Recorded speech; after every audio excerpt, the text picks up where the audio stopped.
Your time is not infinite. Your energy is not renewable. Your life is not a dress rehearsal. So why do so many spend their one and only chance at this world, majoring in minor things? They perfect the unimportant. They obsess over the trivial. They win arguments that don't matter, post content that doesn't count, pursue goals that won't fulfill them and call it a life. But what they've built is a well-decorated distraction. Because when your priorities are out of order, even your best efforts become empty. When your ladder is leaned against the wrong wall, every step up is just another step away from your purpose. And when you spend your life majoring in minor things, you wake up one day surrounded by results that don't resemble who you were born to be. It's a slow death, one excuse at a time, one click at a time, one meaningless task completed with pride while your calling starves in silence.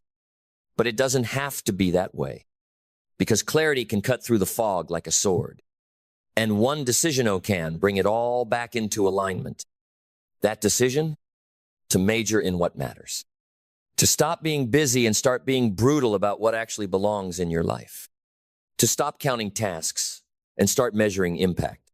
Because the truth is this: your life becomes the sum total of what you give your focus to. Your results don't lie. They reveal your priorities, your bank account, your body, your calendar, your relationships.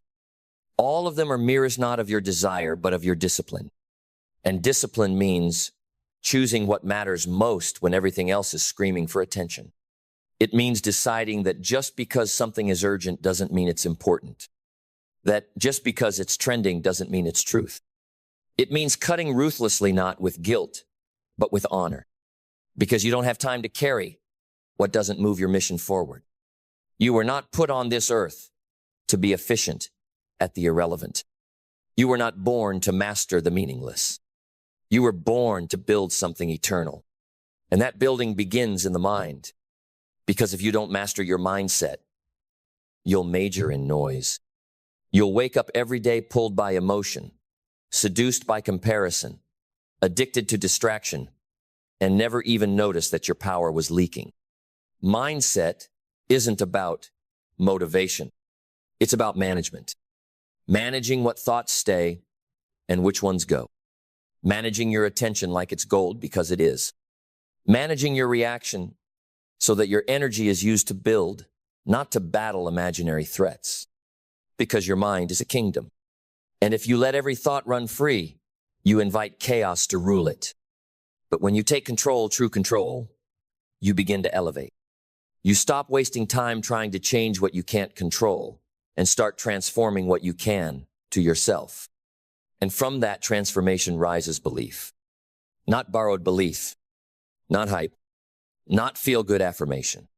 Earned belief, the kind that comes from keeping promises to yourself, from doing the work when nobody's watching, from showing up again and again, not for praise, but for purpose. Because belief is the gateway to focus. And once you believe that your life matters, your time becomes sacred. You stop trading hours for validation. You stop saying yes to things that dilute your destiny. You stop apologizing for protecting your energy because you know if it costs your peace, it's too expensive. And with that belief comes clarity. Clarity that pierces through the chaos of modern life and says, this is who I am. This is what I'm building. And I refuse to let the minor things run the major show. Clarity brings order. It's the compass in the storm. The still voice that says, not that this, not them this path, not someday now. And when clarity burns hot enough, vision takes hold. Vision that doesn't care about popularity. Vision that doesn't bow to public opinion. Vision that is so clear it makes average feel like a threat. Because vision isn't something you find. It's something you fight for. And once you have it, it makes saying no not only easier, it makes it essential. Because now you know every yes to a distraction is a no to your destiny. And you don't have time to waste on what won't outlive you. Because once vision locks in, your life is no longer random. It becomes ritual. You don't drift. You design. You don't dabble. You decide. You don't ask, what do I feel like doing today? You declare, this is who I am, and this is what I do, regardless of how I feel. That's the power of purpose. It eliminates confusion. It wipes out distraction. It gives every minute meaning, even the painful ones. Because purpose doesn't just fuel you when things are working. It anchors you when everything's falling apart. It gives weight to your discipline. And discipline is the great separator. Discipline is the immune system against the infection of mediocrity. It is the daily vow that says, I choose what matters most over what feels best. I choose consistency, not convenience. I choose direction, not dopamine. You cannot major in what matters and be a slave to comfort. You cannot build anything eternal by doing what's easy. Discipline isn't sexy. It's not flashy. It's not meant to be posted. It's meant to be lived. It's quiet. It's boring. It's repetitive. And that's why it works. Because while others chase noise, you choose ritual. While they major in minor things, you master what matters. And when discipline becomes non-negotiable, action becomes automatic. Not emotional, not dramatic, automatic. You act because you've already decided. You move because your movement isn't tied to motivation, it's tied to mission. You stop overthinking. You stop second guessing. You stop waiting for a sign because you are the sign. And that movement compounds. Those small actions, they become identity. They become your signature. They become the proof that you are not like the rest because you've chosen a different path. And on that path, every action becomes a statement, not to otherstow yourself. I will not waste my life on the meaningless. I will not give my attention to what doesn't build me. I will not lose years to busyness while my legacy starves. Because now you live in gratitude. Gratitude for the hard path. Gratitude for the narrow road. Gratitude for the ability to choose again, to wake up, to realign, to return to what matters. Gratitude isn't about being soft, it's about being aware. It's seeing the value in the challenge. It's recognizing that even struggle serves your spirit. Because now you don't resist the pain. You redeem it. You use it. You wield it. You wear it as armor. And when pain comes knocking again, you meet it with resilience. Not because you're fearless, because you've trained, because you've built a life so aligned, so intentional, so mission-driven that nothing minor can break you.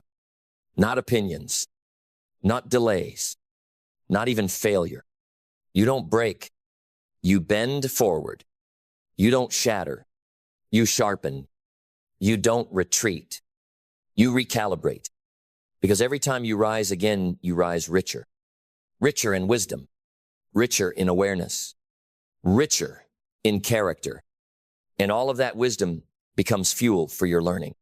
Because you're not here to pretend you know everything. You're here to grow through everything. You listen. You adapt. You adjust with humility and move with conviction. Because learners never lose. They evolve. And evolution is the enemy of average. It is the death of distraction. It is the cure to the disease of majoring in the meaningless. And now you know, this isn't about being perfect. It's about being precise. This isn't about doing more. It's about doing what matters. Then let's finish this with fire in your bones and clarity in your soul. Because this is not just another reminder. This is a reckoning, a sacred confrontation between the life you've been living and the life you were born to lead.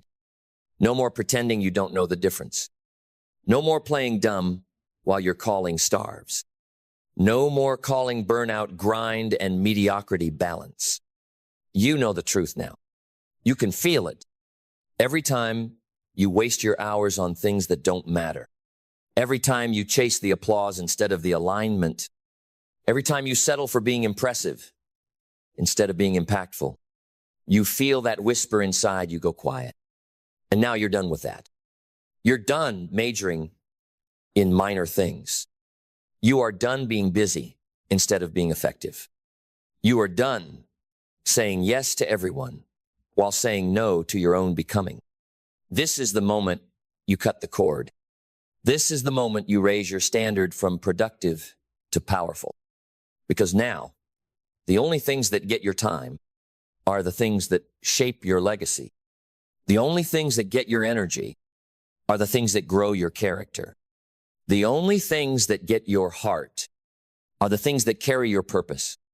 Everything else, gone. You're not ruthless because you're heartless. You're ruthless because you're awake. You've realized that you only get one shot at this, and you are no longer available for anything less than truth. So you draw the line. You declare with your actions, I will not waste my time decorating distraction. I will not live like my days are unlimited. I will not be remembered as someone who almost became something. From this moment forward, you major in what matters.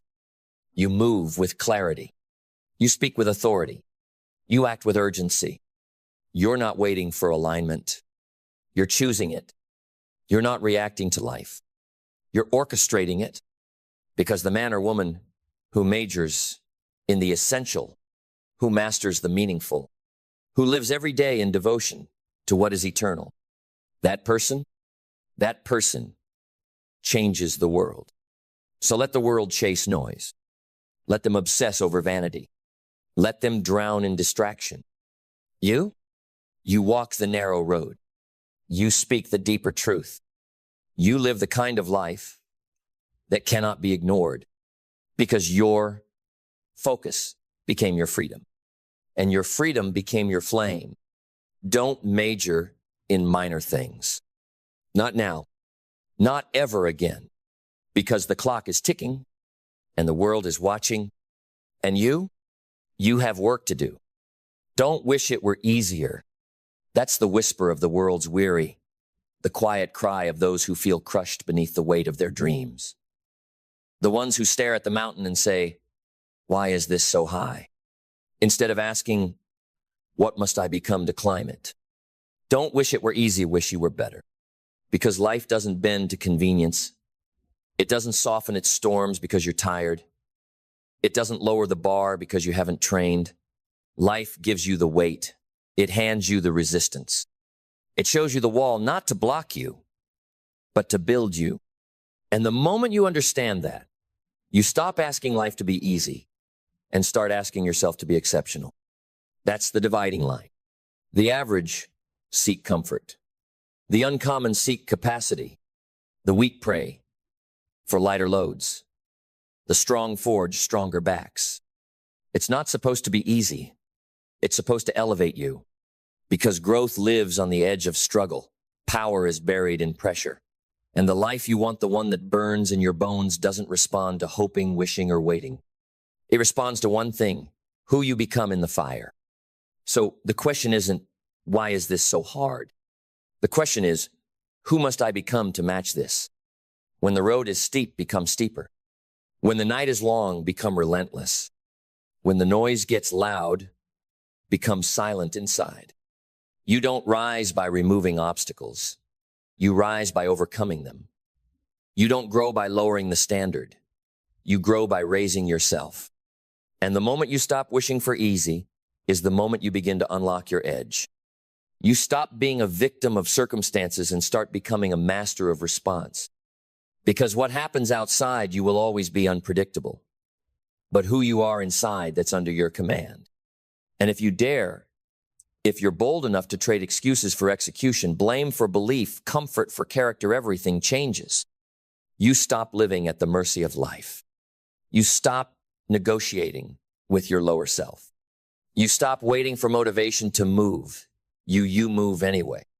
That's where power lives. In motion. In decision. In the disciplined act of becoming better when most would have backed down. It's not about shortcuts. It's not about hacks. It's about one truth that separates the winners from the watchers. Don't wish it were easier. Wish you were better, and then become it. Because wishing is passive. Becoming is power. Wishing waits for the world to change. Becoming changes you, and when you change, the world has no choice but to shift in response. You've been told to manifest, to visualize, to hope with intensity. But hoping without effort is spiritual sedation. Visualization without transformation is just fantasy. If your dream is real, then prove it with your grind. Back it with becoming. The ones who change the world, the ones who leave echoes behind, when they're gone, they don't wish, they work, not just at the task, but at themselves. Every day, brick by brick, they build the foundation that can hold the weight of greatness. They don't ask for an easier path. They sharpen their steps. They don't curse the resistance. They welcome it because resistance is feedback. Resistance is proof that you're moving towards something meaningful. And the ones who rise are the ones who stop asking life to lighten the load and start asking for stronger shoulders. So what's holding you back? Is it fear? Insecurity? Laziness dressed as self-care? Be honest. Because success doesn't care how you feel. It cares who you are. And who you are is whatever you consistently choose to be. You want more? Be more. You want different? Become different. If you're still blaming the economy, the algorithm, your upbringing, your competition, pause. It was never about them. It was always about you. This world rewards the ones who rise not, the ones who complain about the climb. So climb, bleed if you have to, sweat if you must, cry if it comes, but climb anyway. Because you're not just chasing a result, you're forging a resilient identity. You're becoming the kind of person who doesn't shrink in the heat, but who heats the room just by entering it. You're becoming someone who doesn't wait for opportunities, but someone who creates them by sheer force of energy, effort, and elevation. You don't attract success by needing it. You attract it by earning it. Not in the eyes of the world, but in the eyes of the mirror. That's where it all begins. You versus you. You and the discipline you said you'd keep. You and the voice that whispers rest when you haven't earned it. You and the standard no one else will hold you to, but you will anyway. Because you know, wishing doesn't change your life. Work does. And not just working on things, but working on you. So go back to the gym. Go back to the journal. Go back to the quiet. Go back to the grind that doesn't give you dopamine, but gives you identity. Because that's what this game is. Not collecting trophies. Not stacking accolades. Not appearing successful. It's becoming unshakable. And you can't fake that. You can't post your way into that. You can only earn I-tone choice at a time. And if you're ready, if you're done wishing for easier, then everything changes right now. Then step into the mirror of truth, because everything you seek starts here. Mindset, not a buzzword, not a slogan on a hoodie. Mindset is the operating system of your life, the invisible architecture that determines every decision, every reaction, every limit you honor, and every breakthrough you allow. Your mindset is either your greatest weapon or your silent executioner. It is not your genetics. It is not your circumstances. It is not the opinions of people who haven't done what you're about to do. It is your internal code. And the code can be rewritten, but only if you stop treating your thoughts like facts. Only if you stop allowing fear to dress itself up as logic. Only if you confront every story you've repeated to yourself, the ones that say, I'm not ready, it's too late. I've already tried. And instead of reciting them, you rewrite them. Because mindset is not just what you believe, it's what you practice believing until it becomes who you are. A mindset of growth, a mindset of resilience, a mindset that says everything is training. Every loss, training. Every delay, training. Every rejection, every redirection, every painful pause, training. And once you live there, once you breathe that, Once you embed it into your blood, you become unbreakable. Because no matter what life throws, you absorb it, alchemize it, and evolve. You evolve not because the world gets easier. You evolve because you get stronger. And that evolution gives birth to vision. A vision so clear, so precise, so undeniable, that it begins to pull you forward like gravity. You don't chase anymore, you align. You don't hustle for approval, you walk in assignment. Vision gives your pain a purpose. It gives your time a target. It gives your discipline a direction. Without vision, you drift. With vision, you drive. And not just anywhere forward. Past the critics. Past the old habits. Past the version of yourself that would have quit 6 months ago. Because vision turns work into worship. Discipline into devotion. And from that devotion rises purpose. Purpose isn't a poster. It's not a slogan you slap on your brand. Purpose is fire in your soul. It is remembrance. It's remembering why you started. Why you woke up early when no one was watching. Why you kept going when the crowd went silent. Why you said no to what was good enough because you knew you were built for great. Purpose reminds you that your life is not random. Your struggle is not wasted. Your energy is not cheap. You're not here to blend. You're not here to survive. You're here to build something eternal. And that purpose, it doesn't allow shortcuts. It doesn't entertain excuses. It demands discipline daily, not just when it's convenient, not just when it feels good, every damn day. Because discipline is the purest form of self-respect. Discipline says, I value my future more than my feelings. It's brushing past distraction. It's silencing the craving for comfort. It's becoming a master of self, not a prisoner of impulse. Discipline doesn't ask for applause. It asks for consistency. And consistency doesn't come from hype, it comes from identity. You're not doing it for dopamine. You're doing it because this is who you are now. And when that discipline compounds, when you show up through the boredom, through the noise, through the resistance, you don't just create results. You create power.